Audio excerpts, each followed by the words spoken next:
और असफल होने के बाद एक दौर तो ऐसा आया कि जो कायराना हरकत मेरी थी कि हाथ में हमने रस्सी भी उठा ली थी।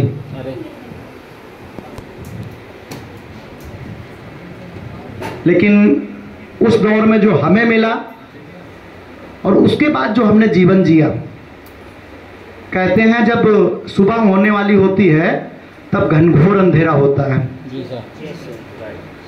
एक दौर ऐसा आता है जब आपके अपने दोस्त, आपके घर वाले, इवन इफ हम तो ये कहते हैं जिसे हम सबसे ज़्यादा चाहते हैं, ठीक, वो भी आपका साथ छोड़ देता है। वो बुरा दौर होता है। हम देखते हैं आपके शहर में तो अक्सर 24 घंटे में से 20 घंटे हमारे होते हैं, ठीक। खास तौर से इस शहर के लिए, इस माहौल के लिए मैं यही कहना चाहूँगा कि धैर्य रखिए। रात हुई है, घनघोर अंधेरा है, सुबह आएगा, इसीलिए निराश न होइए, ठीक। और ताज़ा एग्जाम्पल मैं आपके सामने हूँ कि जो रस्सी उठा चुका हो, ठीक, अगर वो रस्सी गले तक पहुँच जाती तो शायद इतिहास पता नहीं कब का ख़त्म हो जाता। और उसी रस्सी को जब हमने ऊंचाई पे टांग दिया और लपक लिए मंजिल पे, ठीक, तो वही रस्सी हमारे लिए आसमान की बुलंदियां जो है वो कदमों के नीचे लेकर के आ गई।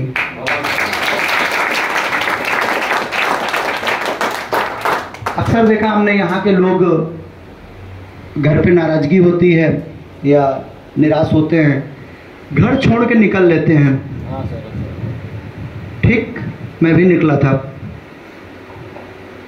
लेकिन कहीं दिल्ली मुंबई नहीं भागा था, केवल भागा था इतना सा कि अपने जनपद मुख्यालय तक आया था। और उसके पीछे कारण ये था कि पापा कह रहे थे कंप्यूटर कोर्स कर रखा है, चीनी मिल में 5000 की नौकरी है, कर लो। तो मैंने दिमाग में गुणागणित लगाई कि इसके लिए तो मैं जिंदगी भर 5000 का ही सर्वेंट बना रहूँगा। और जो मैं पढ़ा रहा हूँ, भले ही उस समय कीमत मेरी 850 रुपये थी, 3 बच्चों को पढ़ा रहा था, जिला मतलब जहाँ विद्यालय मेरा था, होम ट्यूशन के तौर पे।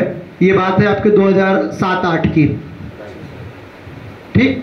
तो मैंने मम्मी से बताया, चुपचाप निकल आया और शायद 2 दिन उस शहर की सड़कों पे भी मैं सोया हूँ।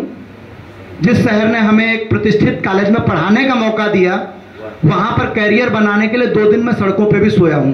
अब आप सोचेंगे कि आप इतने मिलने वाले थे, फिर आप वहाँ क्यों नहीं गए? तो बेटा, संघर्ष के दिनों में आपका कोई नहीं होता है। Yes sir.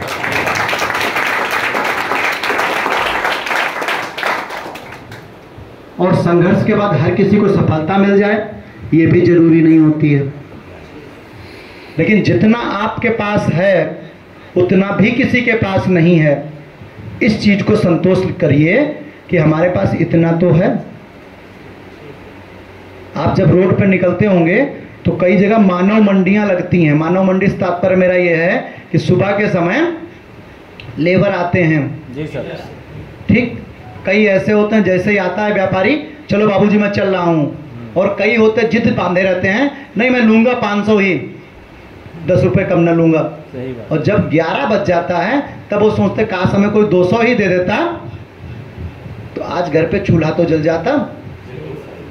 तो जिद तभी करें जब आप में संबल हो।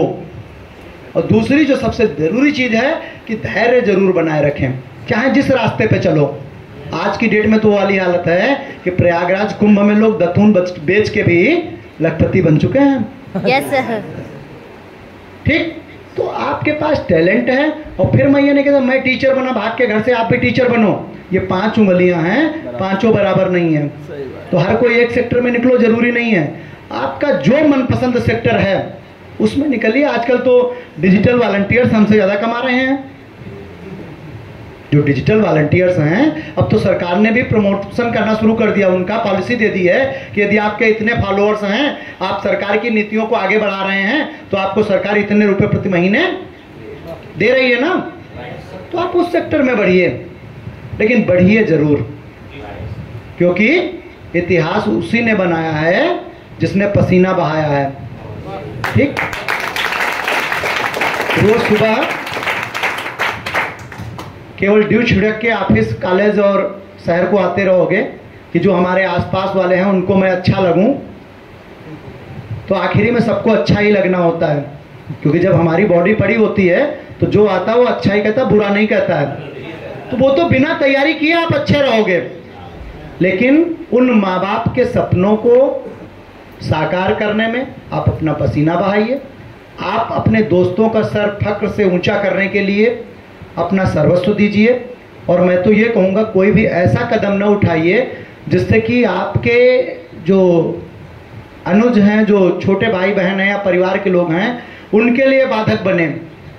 ठीक, क्योंकि इस तूफान काल में जो साइकोलॉजी में बात करें, 15 से लेकर 25 के बीच में हम कुछ ऐसे बहके हुए कदम उठा लेते हैं जो हमें लगता है कि सब कुछ हम ही हम हैं, ना माँ बाप का कुछ अनुभव है, ना हमारा परिवार कुछ है, जो कुछ है वो एक पर्सन है। तो भाई साहब, जितने भी अभी नज़दीकी देख रहे हो, सारे उस एक पर्सन नहीं, किसी ने नीले ड्रम में पैक किया है तो किसी ने भूरे और सूटकेस में बांध के पैक कर दिया है। तो उस एक पर्सन का अगर सहारा लेना पड़े तो वो है कौन? ईश्वर है। और साकार रूप में अगर ईश्वर मिला तो वो हमारे माँ बाप हैं। जी सर। किसी तीर्थ धाम में जाकर के हमें ईश्वर न मिलेंगे, हमें हमारे माँ बाप मिले। ठीक। और रही बात माँ बाप के बुरे करने की, तो बुरे लगते हैं लेकिन वो अच्छा भी लगता है। अभी कल कहीं पे वाकया में शायद कहाँ बैठा था, मैं सुना रहा था, किसी विद्यालय में था, कहाँ पे था, ठीक, कि हाई स्कूल की परीक्षा जब थी तो मेरी माँ कढ़ाई का काम किया करती थी। इसलिए नहीं कि पैसे नहीं थे, आंगनबाड़ी वर्कर थी, खेती थी, पिताजी की दुकान थी, पैसे थे, लेकिन जब बच्चा पढ़ने बैठा है तो बैठा है, कॉमिक्स पढ़ रहा है या सो रहा है, इसको देखने के लिए बराबर में मेरे बैठती थी। और जहाँ जरा सा भटकाव होता था वहीं सुई साड़ी की बजाय। ठीक।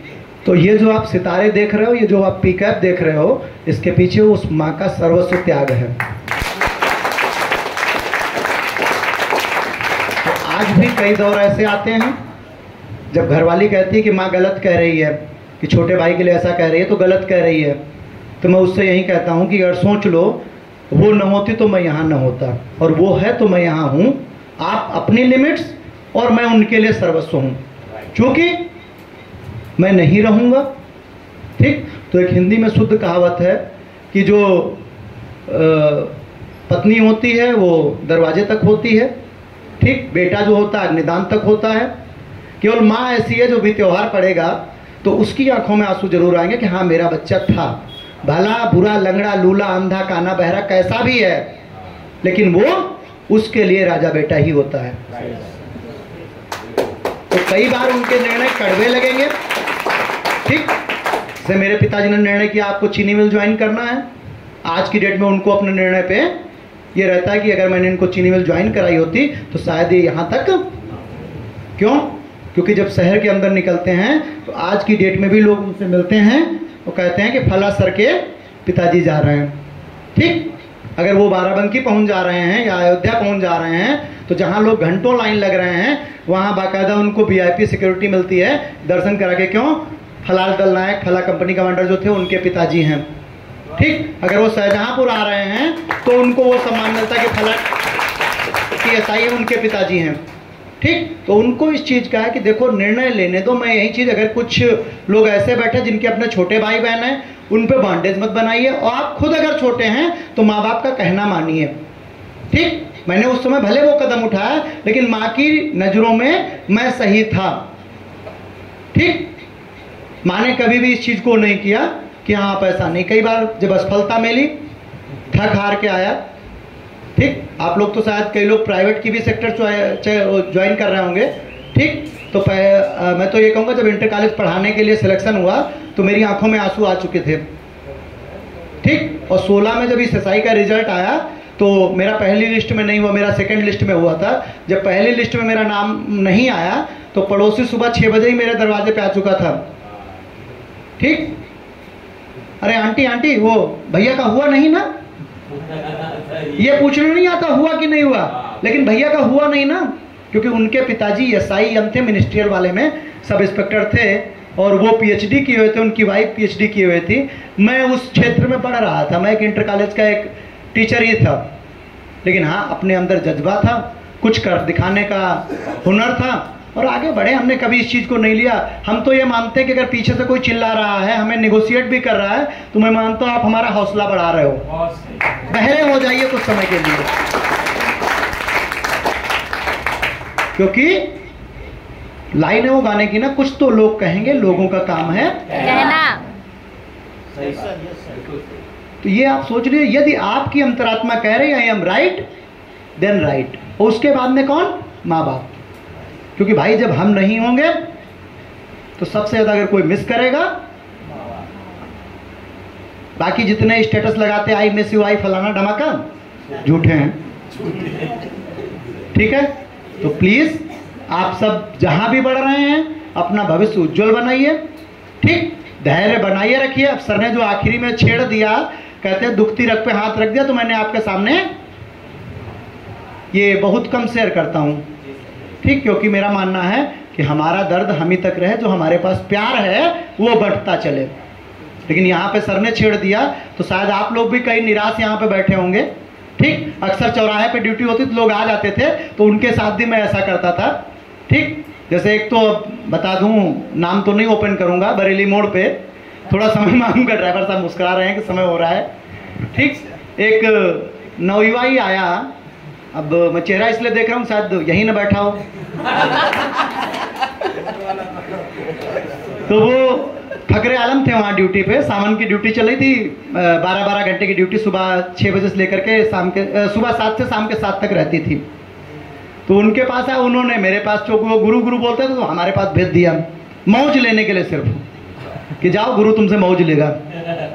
वो मेरे पास आया तो उसने हमको बताई कहानी अपनी कि सर ऐसा ऐसा था और वो ऐसा ऐसा हो गया, अब मैं क्या करूं, कितना पढ़े लिखे हो? तो बोला बीए किया हूं। क्या कर रहे हो? कहीं ये कर रहे हैं।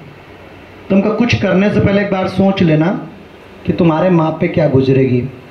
1 मिनट के लिए डेड बॉडी अपने आंगन में काल्पनिक तौर से रख लो, फिर किसके ऊपर क्या हस्र होगा ये बता देना, फिर आप जाइए आराम से। क्या जिसके लिए तुम ये करने के लिए जा रहे हो वो इसके लिए जरा सा भी अपनी जिम्मेदारी लेगी या लेगा? बोला सर नहीं। फिर वो शायद अभी कहीं प्राइवेट, शायद रोजा वाले में या KRPL वाले में। अभी तो एक हादसा तुमने देखा, वो रात जब हम लोग चेकिंग पे चल रहे थे, तो मेरे पास ऐसे हादसे आते रहते हैं। ठीक, तो उस बंदे को वो हालत थी कि वो सुसाइड करने के लिए जा रहा था, और लास्ट में ये पता नहीं कहाँ से मन में आ गया, चलो तो मेरे पास आ गया, तो हमने उसको डाइवर्ट कर लिया। चूँकि हमारा ये मानना है कि पढ़े लिखे तो हैं ही हैं, अगर मेरे रोने से किसी के चेहरे पे हंसी आ रही है तो कुछ देर के लिए अपना इतना बड़ा नुकसान अगले को बता दो कि उसको लगे मेरा नुकसान छोटा है। ठीक, तो जब उसने हमको बताया तो हमने उसको अपनी कहानी सुनाई, और जब अपनी कहानी सुना तो लगा यार मेरी वाली तो बहुत कम बेवफा, इनके लिए तो बहुत ज़्यादा थी। और अगर ये यहाँ तक आए हैं, ठीक, तो मैं तो और ऊपर तक जाऊंगा। तो इसलिए देखो, कभी भी गलतफहमी मत पालो। सारे जानवर पाल लेना, लेकिन गलतफहमी